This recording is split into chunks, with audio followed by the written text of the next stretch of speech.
l'art subtil de la diversion, les tyrans algériens en pleine inspiration. Ah, l'Algérie!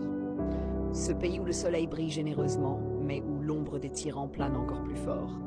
Tandis que le peuple crie famine, que les hôpitaux ressemblent à des scénarios de films d'horreur, et que la corruption sointe des murs comme une vieille peinture moisie, nos dirigeants, eux, ont trouvé la parade ultime, la diversion à l'algérienne. Regardez là-bas! Ah! Pendant qu'on vous vide les poches, le stratagème est aussi vieux que les pyramides de Gizeh, qui ne sont même pas algériennes, un comble. Le pays s'effondre économiquement. Pas de panique. On détourne l'attention avec un bon vieux conflit identitaire, un parfum de répression et une pincée de menaces invisibles. Kabylie, mon amour, voilà la nouvelle marotte du régime. Pendant que les Algériens de toutes les wilayas subissent la misère, les tyrans, eux, ne lésinent pas sur les moyens pour tenter de mater cette région rebelle. Des millions d'euros et de dollars sont injectés pour contrôler, manipuler, diviser. Pendant ce temps, les autres wilayas, rien, nada, que dalle. Elles sont dociles comme des agneaux et fidèles aux hommes de pouvoir comme des chiens bien dressés. Un vrai succès pour le régime. L'arroseur arrosé quand la flamme de l'autodétermination se propage, mais voilà le hic. Pendant que l'État joue aux pompiers pyromanes en Kabylie, une surprise de taille s'annonce.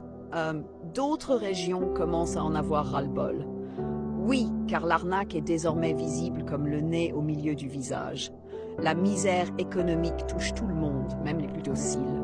La santé publique est un champ de ruines. Essayez donc de tomber malade en Algérie, c'est une expérience mystique.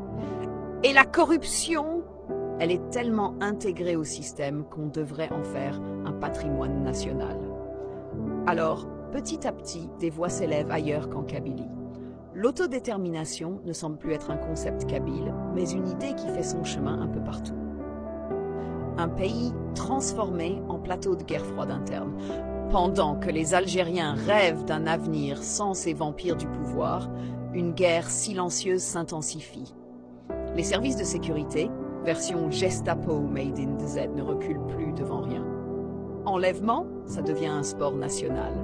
Harcèlement, menaces, intimidation, une routine bureaucratique. Chantage et manipulation, une science exacte. Bref, tout le monde menace tout le monde, dans un vaste théâtre où les véritables marionnettistes ne sont jamais inquiétés.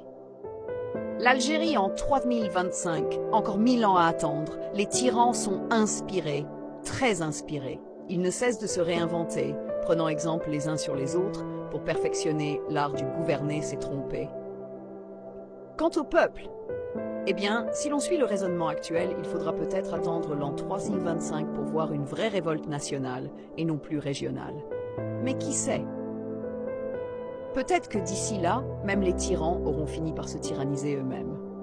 Après tout, c'est la seule justice qui fonctionne dans ce pays.